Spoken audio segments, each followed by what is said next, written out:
ہند میں انوکھا مرکز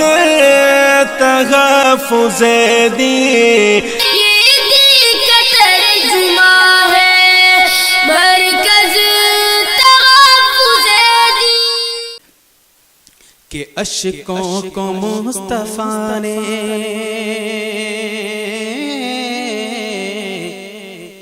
مسکان بنا ڈالا،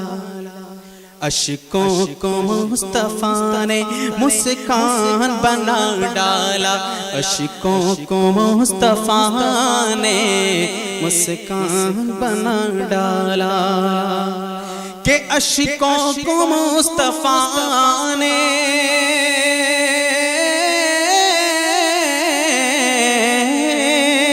اشکوں کو مصطفیٰ نے مسکان بنا ڈالا، مسکان بنا ڈالا، مشکل کو مصطفیٰ نے آسان بنا ڈالا، مشکل کو مصطفیٰ نے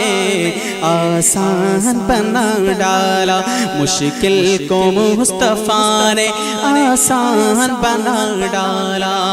اور ایک شعر قرآن کے حوالے سے، آج پوری دنیا کے اندر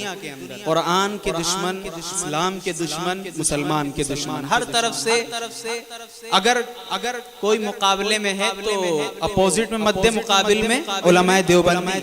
آتے ہیں، کوئی بھی ہو، شیعہ ہو، کوئی سا بھی ہو، فرقہ غیر مقلدیت ہو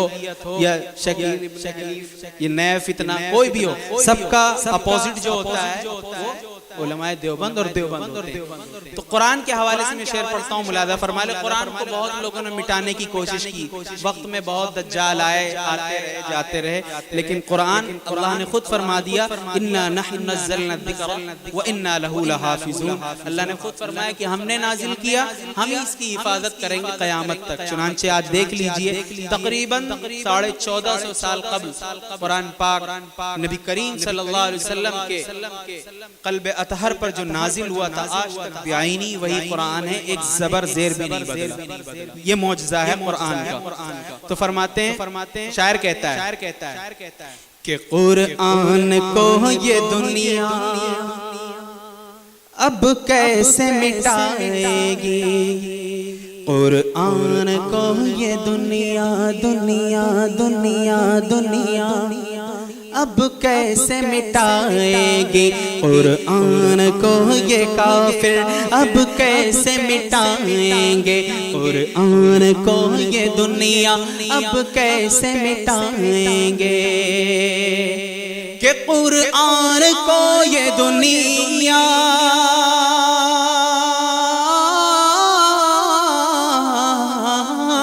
قرآن کو یہ دنیا اب کیسے مٹائے گی، اب کیسے مٹائے گی، سینوں کو حافظوں نے جزدان بنا ڈالا، سینوں کو حافظوں نے جزدان بنا ڈالا، سینوں کو حافظوں نے جزدان بنا ڈالا، مشکل کو مصطفیٰ نے آسان بنا ڈالا، قرآن کو یہ دنیا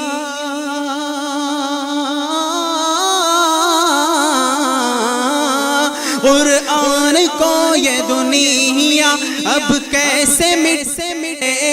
گی، اب کیسے مٹائے گی، سینوں کو حافظوں نے جزدان بنا ڈالا، سینوں کو حافظوں نے جزدان بنا ڈالا، سینوں کو حافظوں نے جزدان بنا ڈالا۔ ہے ہند میں انوکھا